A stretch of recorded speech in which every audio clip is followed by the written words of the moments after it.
cette guerre d'indépendance de l'Ukraine, cette résistance ukrainienne. Il faut que nous, on leur donne à la fois de l'argent européen, mais aussi, pourquoi pas, de l'argent russe, puisqu'on en a à disposition. Et là, Emmanuel Macron bloque, et on va pas se mentir, la seule raison pour laquelle il bloque, c'est parce qu'il a peur que si jamais on saisissait les actifs russes, eh ben, ça pourrait refroidir des investisseurs saoudiens ou chinois d'investir en France. On ne va pas sacrifier l'Ukraine et la liberté juste pour préserver la capacité peut-être de certains agents immobiliers de luxe de vendre des appartements à 50 millions d'euros dans Paris à des oligarques du pétrole saoudien, quoi.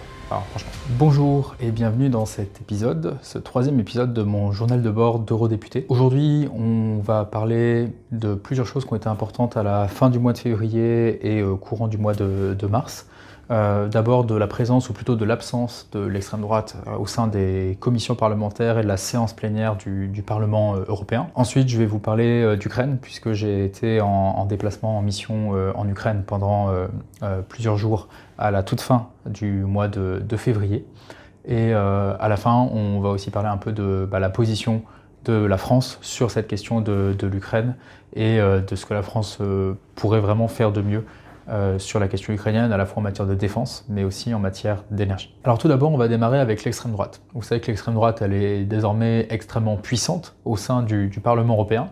Et en fait, le troisième groupe du Parlement européen, c'est un groupe d'extrême droite où ils sont quasiment une centaine de députés européens.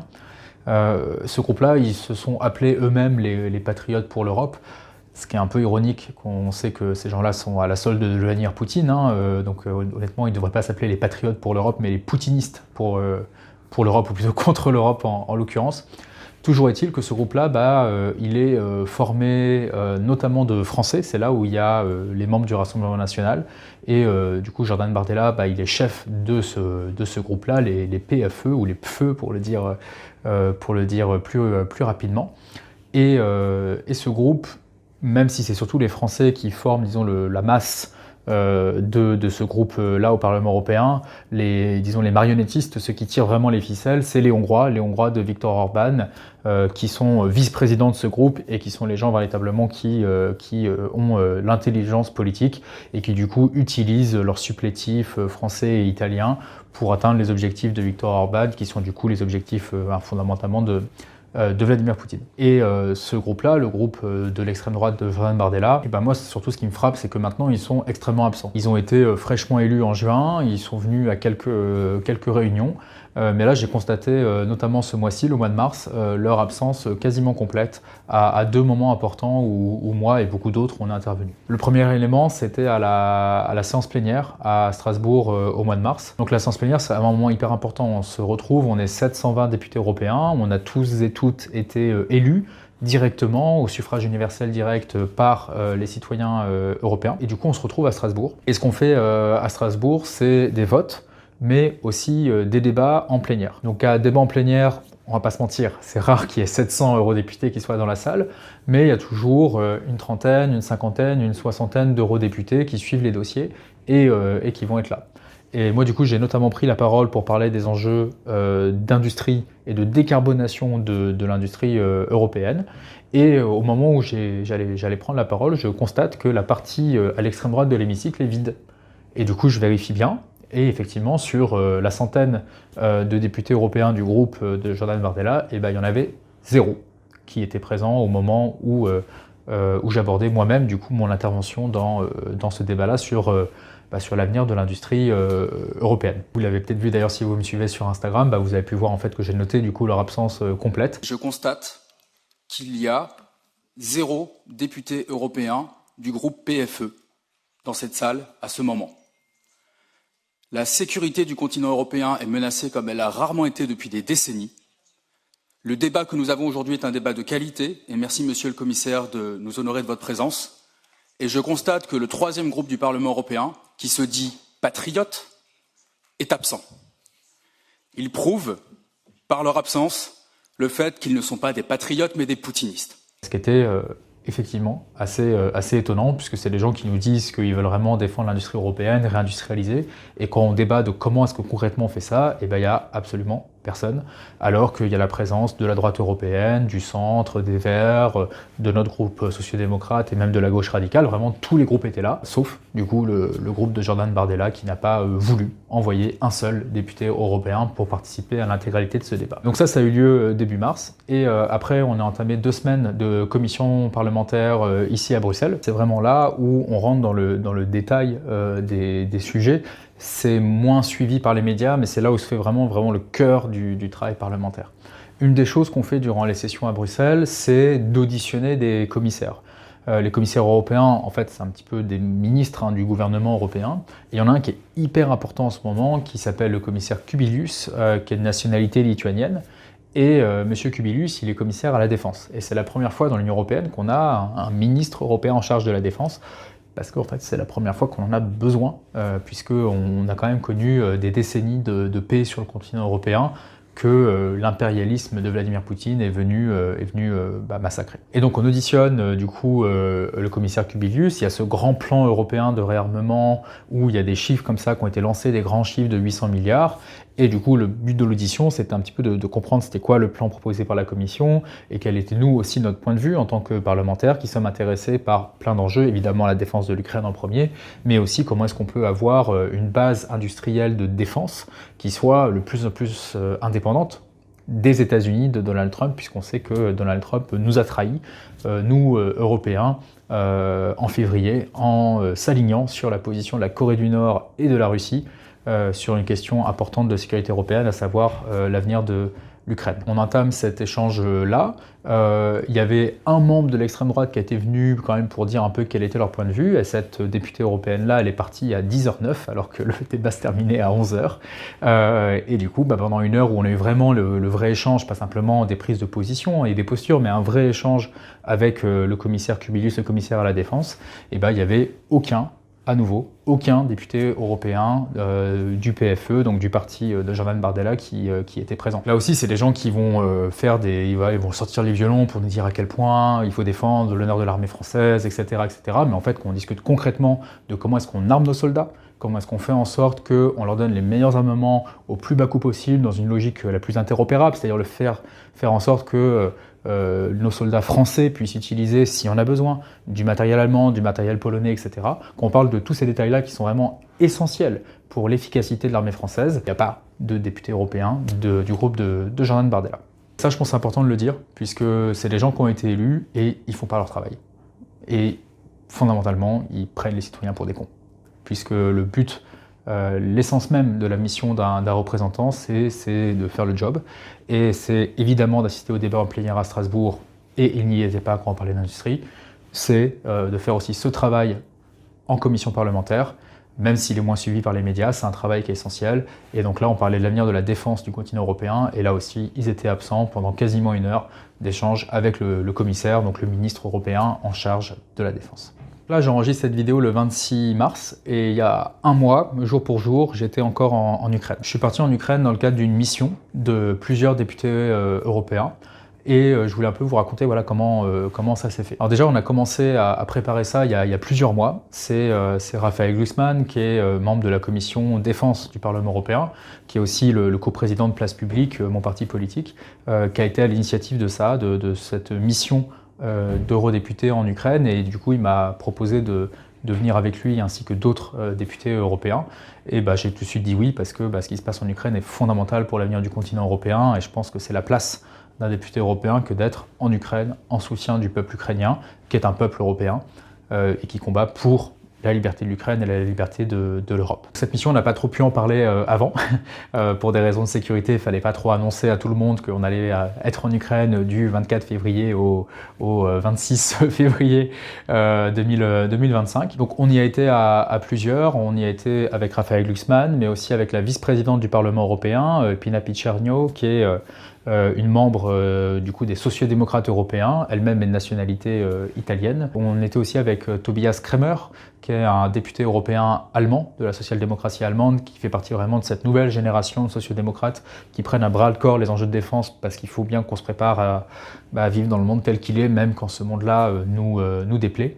Et on était aussi avec un élu vert néerlandais, Rainer, qui était aussi avec nous dans le cadre de cette mission-là. Donc cette mission-là, en fait, moi, elle a démarré le 21 février quand je suis du coup parti. J'ai pris le train pour aller d'abord à Berlin.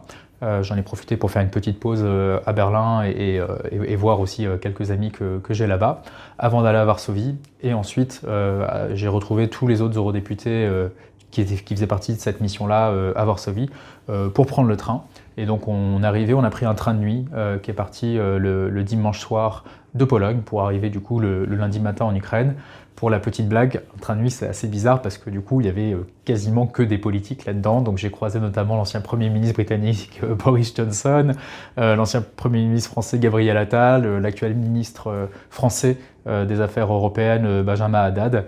Et donc c'est toujours assez marrant de croiser ces personnes-là que j'ai pas l'habitude de voir moi, qui suis entré en politique il y a un an, mais a fortiori voilà, de les voir assis sur voilà, un canapé, on va dire une couchette de train de nuit en chaussettes, ça donne une dimension tout de suite très humaine à l'échange qu'on a pu avoir et qui était très agréable par ailleurs. Donc on arrive le lundi 24 février à Kiev, en Ukraine. Et moi, la première chose qui m'a frappé déjà, c'est la présence de gens qui portent l'uniforme de l'armée dans la gare, puisque la gare de Kiev, c'est un nœud central et il y a forcément des militaires qui sont en permission et passent par Kiev pour aller peut-être en Ukraine de l'Ouest ou rester à Kiev pour ceux qui sont originaires de cette zone-là, et d'autres aussi qui reviennent de permission, qui vont sur le front. Et Kiev, évidemment, c'est une plaque tournante pour les militaires ukrainiens, ceux qui ont la chance d'avoir une permission et de se reposer un peu, et ceux qui repartent combattre du coup à l'est sur le front. Et la première chose qu'on a fait en étant arrivé à Kiev, c'est d'aller à la cérémonie.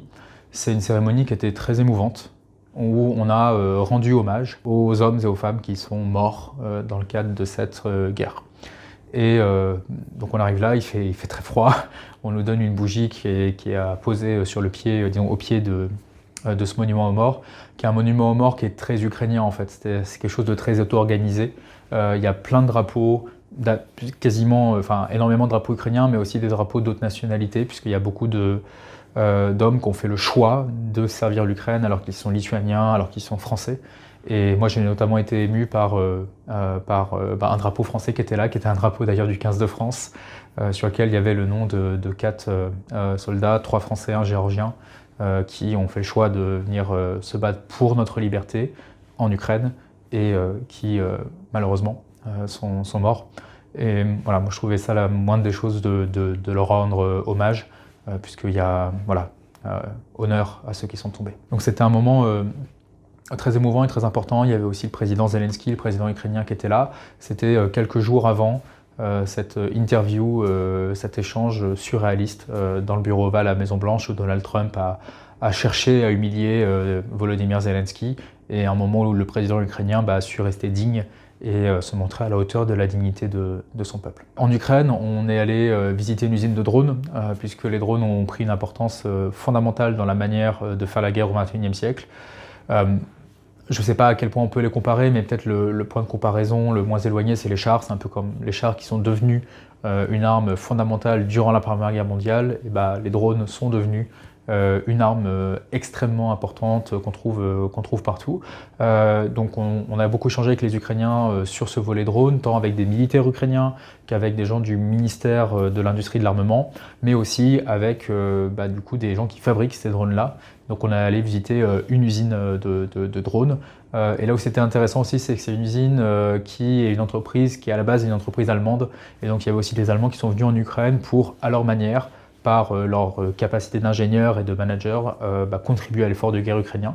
Donc c'est des Allemands qui sont des civils, qui aujourd'hui vivent et travaillent en Ukraine, dans cette usine, qui fabrique des drones qui sont essentiels. Là en l'occurrence c'était le drone de ISR, on dit dans l'armée, même dans l'armée française. Donc c'est ISR, c'est l'intelligence, donc le renseignement pour le dire en termes français, la surveillance et la reconnaissance. Donc c'est pas des drones qui causent en tant que tel des morts, mais c'est des drones qui permettent d'avoir en fait une très très bonne compréhension du champ de bataille, et du coup de donner la bonne information aux fantassins, aux artilleurs, de manière à ce qu'ils puissent accomplir leur mission avec la plus grande visibilité possible du champ de bataille, ce qui est complètement essentiel. On a aussi parlé des questions énergétiques. C'est un sujet sur lequel moi je suis extrêmement investi au sein du Parlement européen. J'ai été nommé rapporteur fictif, c'est-à-dire en fait porte-parole des sociodémocrates européens sur les enjeux de sécurité énergétique. Et donc c'est important pour moi de profiter de cette mission en Ukraine pour pouvoir avoir un nouvel échange avec des Ukrainiens qui voient en fait comment est-ce que la Russie attaque leur système électrique. Et puisque la Russie peut tout à fait attaquer notre système électrique, elle le fait déjà un petit peu d'ailleurs en coupant des câbles sous-marins, il est tout à fait possible pour la Russie d'envoyer cette année ou plus tard des missiles, des drones sur le réseau électrique finlandais, estonien, allemand, peut-être même français si jamais Poutine est assez fou pour vouloir aller si loin dans son projet de guerre. Nous, il faut qu'on se prépare à ça, il faut qu'on se prépare à être capable d'avoir un système électrique qui soit résilient, dans un monde où le changement climatique s'aggrave et où du coup il y a plus de feux de forêt, plus d'inondations, plus de sécheresse, mais aussi un monde de brut dans lequel on a Trump, mais là plutôt Vladimir Poutine, qui veut cibler notre système énergétique, puisqu'il a très très bien compris que si notre système énergétique s'effondrait, c'est notre société qui s'effondrerait elle aussi. Sur un point de vue plus humain, on a beaucoup d'échanges avec des Ukrainiennes et des Ukrainiens. Moi, je suis resté marqué par l'échange avec un jeune adulte maintenant, puisqu'il a 18 ans, il s'appelle Vlad. Et Vlad, quand il avait 16 ans, il vivait dans la ville de Kherson, qui est une ville qui à l'époque était occupée par l'armée russe. Et c'était au moment où les Ukrainiens étaient en train de réussir leur contre-offensive fin 2022. Ils ont réussi à repousser les Russes d'une partie du sud de l'Ukraine, et notamment à désoccuper, donc à libérer la ville de Kherson. Et juste avant que la Russie, du coup, l'armée russe quitte Kherson, ils ont raflé des adolescents, des jeunes hommes comme Vlad qui avaient 16 ans, et ils les ont kidnappés, enlevés à leur famille, et envoyés dans des camps de travail et de rééducation, d'abord en Crimée, puis ensuite en Russie même. Et donc Vlad nous a raconté son histoire de 2 ans de séquestration par le régime de Vladimir Poutine. C'est quelque chose qui est connu. C'est une des raisons pour lesquelles Poutine est aujourd'hui sous mandat d'arrêt de la Cour pénale internationale. C'est parce que, on ne connaît pas les chiffres exacts, mais on estime que la Russie de Poutine aurait kidnappé 20 000 enfants ukrainiens. Ça, c'est important de garder en tête parce que Poutine, c'est pas un dictateur comme les autres. Il y a plein de dictateurs sanguinaires qui ont existé dans l'histoire de l'humanité. Il y en a probablement des milliers ou des dizaines de milliers. Mais des gens qui se sont attaqués directement, volontairement à des enfants, qui ont cherché à kidnapper des enfants pour les monter contre leur propre nation, pour en faire de la chair à canon russe en l'occurrence. Il y en a un dans notre histoire des dictateurs qui ont fait ça, mais il n'y en a pas beaucoup. Et Poutine fait partie de ce club très sélectif. Il y a un endroit spécial dans les enfers qui est réservé à ce niveau-là d'inhumanité. Et donc écoutez, Vlad racontait témoignait de son expérience. C'est forcément extrêmement émouvant. Moi, c'était pas la première fois que j'entendais une histoire comme ça, c'était la première fois par contre qu'on me la disait en face à face. Et Vlad, il a pu être sauvé par l'action d'une association ukrainienne qui s'appelle Save Ukraine, qui fait un travail incroyable pour sauver un maximum d'enfants qui, comme Vlad, ont été kidnappés. Malheureusement, ils arrivent à en sauver trop peu, puisque un enfant kidnappé, c'est un enfant kidnappé en trop, bien évidemment. Mais ils réussissent en faisant ce travail de fourmi, ce travail de l'ombre aussi, à récupérer un par un des jeunes filles, des jeunes garçons, adolescents comme Vlad, de manière à ce qu'ils puissent s'extraire de la Russie qui les a kidnappés. À la fin de l'échange, j'ai demandé à Vlad qu'est-ce qu'il voulait faire maintenant qu'il était libre. Et il m'a regardé avec un regard extrêmement noir et il m'a dit qu'il voulait être boxeur. et il avait cette espèce de rage dans les yeux où je me suis dit, moi j'ai un peu fait de la boxe dans ma vie, j'aimerais pas me retrouver à devoir boxer avec un jeune homme qui a vécu ça et qui est capable de canaliser sa colère vers quelque chose de productif comme peut être le sport et en l'occurrence la boxe. Et si vous connaissez un peu l'Ukraine, vous savez que l'Ukraine c'est aussi une grande nation dans le monde de la boxe. Et d'ailleurs l'actuelle maire de Kiev, le maire Klitschko fait partie d'une fratrie de très très grands boxeurs dans l'histoire de la boxe mondiale. Dernier aussi échange qu'on a eu, c'était avec des femmes soldats. Ce qu'il faut savoir, c'est qu'il y a plus de 50 000 femmes qui servent actuellement dans l'armée ukrainienne. C'est pas beaucoup en pourcentage, mais c'est quand même beaucoup en absolu. Il y a beaucoup plus de femmes qui servent dans l'armée ukrainienne aujourd'hui que par exemple dans l'armée française. C'est quelque chose d'extrêmement important et l'armée ukrainienne a beaucoup changé, avec beaucoup de choses qui ont dû être faites pour pouvoir intégrer pleinement les femmes dans les forces armées. Des choses auxquelles on ne pense pas forcément, hein, mais pour vous donner un exemple qui est assez trivial, c'est l'uniforme de l'armée ukrainienne en 2022 et de l'armée française, en tout cas quand je le connaissais cet uniforme, il est clairement pensé pour les hommes. Et au niveau de la poitrine, au niveau aussi de l'entrejambe, pour tout simplement pouvoir se soulager en faisant pipi, c'était pas du tout adapté au corps des femmes. Et donc c'est notamment en créant du coup des uniformes différents qu'ils ont pu adapter très littéralement l'uniforme de l'armée pour qu'il puisse être porté par des hommes comme par des femmes. Il y a encore un sexisme extrêmement important dans l'armée ukrainienne, c'est une société patriarcale et l'armée ukrainienne du coup reflète la société ukrainienne. Honnêtement, de mon expérience, les histoires qu'elles m'ont racontées, que ces femmes soldats ukrainiennes m'ont racontées, m'ont rappelé beaucoup d'histoires que des femmes qui servent dans l'armée française et que j'ai pu connaître m'ont raconté aussi. Mais l'évolution est immense. Et c'est ce que disait notamment Anna, qui est une femme ukrainienne du Donbass. Elle est originaire de Lysychansk, qui est une des villes de la province de Louhansk, qui a été celle qui a été vraiment la plus rongée par la guerre que mène la Russie contre l'Ukraine depuis 2014. Et elle s'est engagée dans l'armée ukrainienne à plusieurs reprises, d'abord en 2018, puis à nouveau en 2022. Et elle voyait tout de suite la différence. Comment est-ce que ça avait été assez dur pour elle de s'engager dans l'armée ukrainienne d'avant la guerre à grande échelle, donc d'avant 2022, et comment les femmes étaient nettement mieux intégrées dans l'armée ukrainienne aujourd'hui, même s'il y a encore beaucoup d'améliorations à faire. Elle fait partie de ces autres femmes, je pense à Olga, je pense à Yulia qu'on a aussi rencontrées, qui aujourd'hui défendent la liberté de l'Ukraine et la liberté européenne en combattant au sein de l'armée ukrainienne. Et puisqu'il y aura toujours une vie après la guerre, j'ai aussi posé cette question-là à Anna, qui m'a répondu que elle hésitait, peut-être qu'elle resterait dans l'armée parce qu'elle s'y sent bien, mais qu'après la guerre, elle aura besoin d'une pause et que ça lui dirait bien de passer un an à faire du cheval. J'ai trouvé ça, je trouve que ça dit quelque chose aussi de ce pourquoi on se bat. On se bat pour que des jeunes adolescentes soient plus kidnappées. On se bat pour que des femmes puissent à un moment prendre un an et se consacrer non pas à la guerre, mais à faire une activité pour elles, quelle qu'elle soit. Et donc c'est ça en fait le combat que l'Ukraine mène pour elle-même, mais aussi que nous, Européens, on doit mener, c'est un combat pour la liberté. Et la liberté, c'est parfois aussi la liberté de pouvoir faire des choses qui nous semblent aussi banales, que de prendre un peu de temps pour faire du cheval ou faire de la boxe, tout simplement. Pour finir, je veux vous parler de la France, ou plutôt du rôle que la France a vis-à-vis de l'Ukraine. Quand on parle beaucoup de la situation, là, on a vu Trump qui négocie dans le dos des Ukrainiens avec la Russie, etc.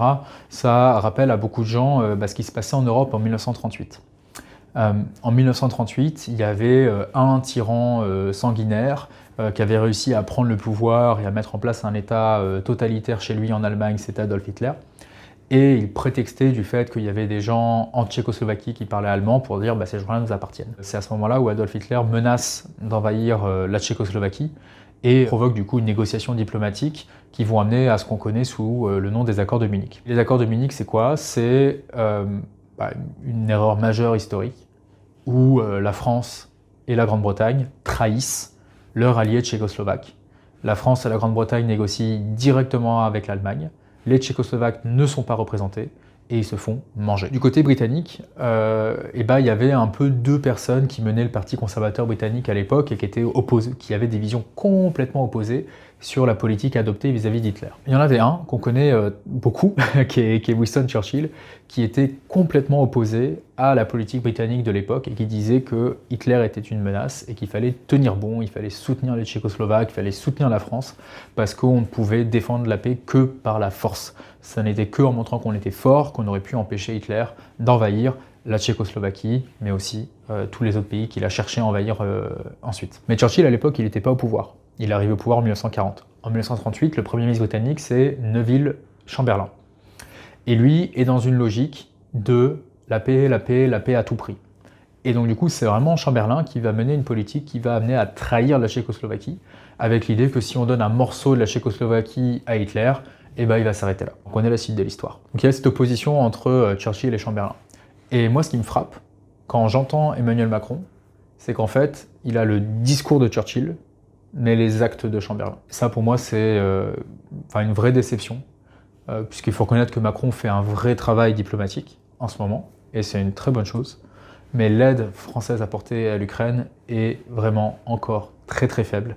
Elle est très très faible depuis 2022, et honnêtement, malheureusement, la France n'est pas à la hauteur de l'histoire sur la question de l'Ukraine. Pour le dire avec une expression bien de chez moi, comme on dit en Normandie, Emmanuel Macron, sur la question de l'Ukraine, c'est un grand diseux, petit faiseux. Un grand diseux, c'est quelqu'un qui parle beaucoup, un petit faiseux, c'est quelqu'un qui fait pas grand-chose. Et malheureusement, là-dessus, Emmanuel Macron, c'est ça. Il parle beaucoup et il parle bien quand il s'agit d'Ukraine, mais quand on regarde les actes sont vraiment pas du tout à la hauteur de ce qu'il faut faire. Je vais vous donner 3 exemples de ce qu'il faut faire pour être véritablement capable de permettre la victoire de l'Ukraine. La première chose à faire, immédiatement, c'est de donner plus d'armes et de munitions à l'Ukraine. Et là, la France est clairement pas au niveau. On va prendre un État qui est un petit État, qui s'appelle le Danemark, mais qui a été exemplaire en matière d'aide militaire à l'Ukraine. Le Danemark, c'est un État d'à peu près 6 millions d'habitants, c'est en gros la région Auvergne-Rhône-Alpes, en termes de territoire, en termes de population. Et le Danemark, il a donné à l'Ukraine, en aide militaire, 7,5 milliards d'euros. 7,5 milliards, depuis 2022. La France, qui est un pays beaucoup plus grand que le Danemark, beaucoup plus riche dans l'absolu que le Danemark, on n'a pas donné 7,5 milliards. On n'a même pas donné 5 milliards. On en a donné 3,5. C'est-à-dire qu'en valeur absolue, le Danemark a fait 2 fois plus que la France. Moi, je trouve ça anormal. Le minimum, c'est que la France soit au niveau du Danemark en termes d'aide militaire. On a une base industrielle de défense qui est puissante. On a une armée aussi qui est puissante. Et donc, il aurait été logique qu'on soit à la hauteur de l'histoire. S'il y a un pays qui a dit clairement qu'il fallait une défense européenne autonome des États-Unis pour être capable de défendre l'Europe, c'est la France. Depuis le général de Gaulle jusqu'à Emmanuel Macron, c'est une des constantes pour le coup de tous nos présidents, sans exception. Et il y a un moment, en fait, il faut joindre les actes à la parole. Et juste dire qu'on est pour la défense de l'Europe sans aider l'Ukraine aujourd'hui, c'est passer pour des hypocrites. La première chose qu'Emmanuel Macron devrait faire, c'est de passer des contrats à long terme pour pouvoir faire tourner les usines d'armement qui se trouvent à Bourges, qui se trouvent dans le sud de la France, voilà, et de manière à avoir des contrats à long terme qui permettent à nos industriels d'investir, d'employer.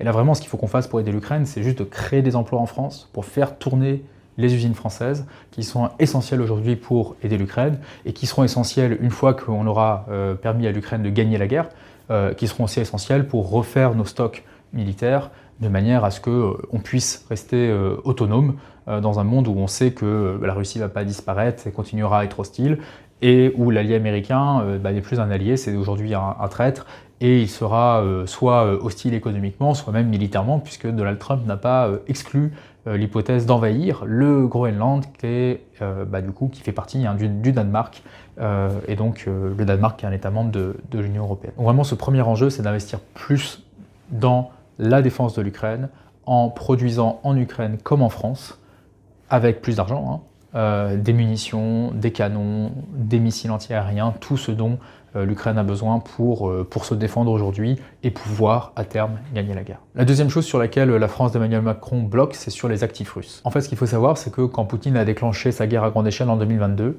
il y avait à peu près 200 milliards d'euros d'actifs de l'État russe, notamment de la Banque centrale russe, qui étaient dans l'Union européenne. Et donc tout de suite, on les a gelés. C'est-à-dire qu'on a empêché la Banque centrale russe de récupérer cet argent-là. Cet argent-là, il est gelé. Ok. Nous, ce qu'on demande, c'est que cet argent-là, il soit donné aux Ukrainiens. Parce que les Ukrainiens ont besoin de plus d'argent pour financer cette guerre d'indépendance de l'Ukraine, cette résistance ukrainienne. Et il faut que nous, on leur donne à la fois de l'argent européen, mais aussi, pourquoi pas, de l'argent russe, puisqu'on en a à disposition. Et là, Emmanuel Macron bloque, et on va pas se mentir, la seule raison pour laquelle il bloque, c'est parce qu'il a peur que si jamais on saisissait les actifs russes, ça pourrait refroidir des investisseurs saoudiens ou chinois d'investir en France. Et ça, c'est juste pas entendable en fait. Voilà.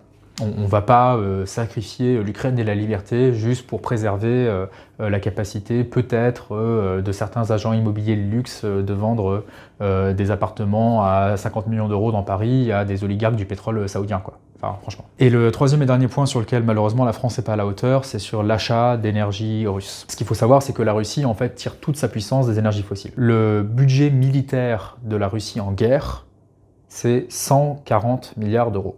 140 milliards d'euros, c'est ce que Poutine investit chaque année pour faire la guerre. Les revenus des énergies fossiles, pétrole et gaz russes vendus dans le monde, c'est 250 milliards. Donc il n'y a pas besoin d'être mathématicien pour comprendre que si on s'attaque aux 250 milliards de revenus du pétrole et du gaz russe, et ben de fait ça forcera Poutine à réduire son budget militaire et donc du coup à devenir plus faible.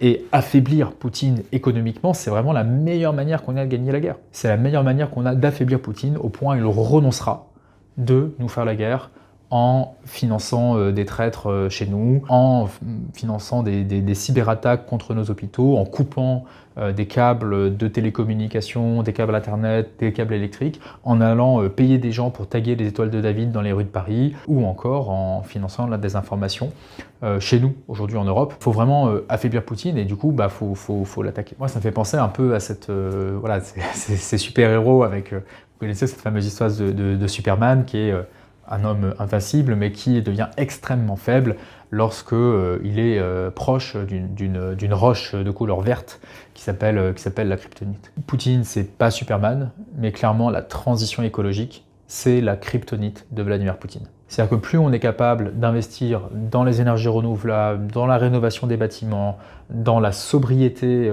énergétique, moins on consomme de pétrole et de gaz, en Europe, mais aussi en Inde, au Japon, au Brésil, partout dans le monde. Et du coup, plus on fait ça, plus on affaiblit Vladimir Poutine, puisqu'il tire sa puissance de la consommation mondiale de pétrole et de gaz. Et là où la France n'est pas utile, d'abord c'est que la France continue à importer énormément de gaz naturel liquéfié russe. On est un des premiers importateurs au monde de gaz naturel liquéfié russe. Et du coup, on participe à donner chaque mois 2 milliards d'euros d'argent européen qui va en Russie pour acheter du pétrole et du gaz. Et une grosse part de cet argent-là est français. Et il y a une entreprise qui s'appelle Total Energy qui a joué un rôle extrêmement important pour permettre le renforcement du système russe et notamment leur capacité d'exportation de gaz naturel liquéfié. Et du coup, cette entreprise-là continue à faire des profits, puisqu'elle continue à détenir une partie de l'entreprise russe Novatek qui aujourd'hui génère du cash en vendant du gaz naturel liquéfié russe partout dans le monde, mais en France en particulier. Et là, Emmanuel Macron, vraiment, dès ce soir, s'il en a envie, il peut interdire les importations de gaz naturel liquéfié russe en France. Il peut le faire vraiment immédiatement, ce qui serait une manière de réduire un petit peu la quantité d'argent que Poutine réussit à obtenir pour financer sa guerre. Évidemment, il faut aussi avoir une stratégie de long terme, puisque Poutine va continuer à nous faire la guerre pendant des années, enfin en fait jusqu'à ce qu'on l'arrête. Et donc du coup, là, il y a vraiment besoin d'accélérer sur la révolution énergétique, écologique et industrielle, parce que plus on produira d'éoliennes, de batteries, de bus électriques, de pompes à chaleur, plus on permettra aussi à ces équipements du 21e siècle d'exister partout, en Normandie, en France, en Europe, dans le monde, plus on pourra affaiblir les tyrans fossiles, les tyrans qui tirent leur puissance des énergies fossiles, la Russie, Vladimir Poutine en premier, parce que c'est la première menace pour nous, mais aussi les autres, que ce soit par exemple la République islamique d'Iran ou le Qatar, dont on connaît son influence, sa mauvaise influence sur les milieux politiques français et européens. Voilà. Merci d'être resté jusqu'à la fin de la vidéo. On va mettre en description notamment les sources sur les chiffres d'aide militaire qui sont apportés par la France et par le Danemark, mais aussi par les autres pays européens et mondiaux à l'Ukraine. Et si vous voulez aussi en savoir plus sur mon retour d'expérience de cette mission en Ukraine, vous retrouverez sur mon site internet du coup un petit texte que j'ai écrit juste après être revenu, où je rentre un peu plus dans les détails. Merci beaucoup d'avoir suivi cette vidéo. Vous pouvez aussi cliquer pour vous abonner et cliquer sur la cloche pour être notifié de la prochaine vidéo. Et sentez-vous libre aussi de fournir des commentaires, y compris sur des sujets que vous aimeriez que je puisse aborder dans les prochaines vidéos. Merci. Ciao, ciao.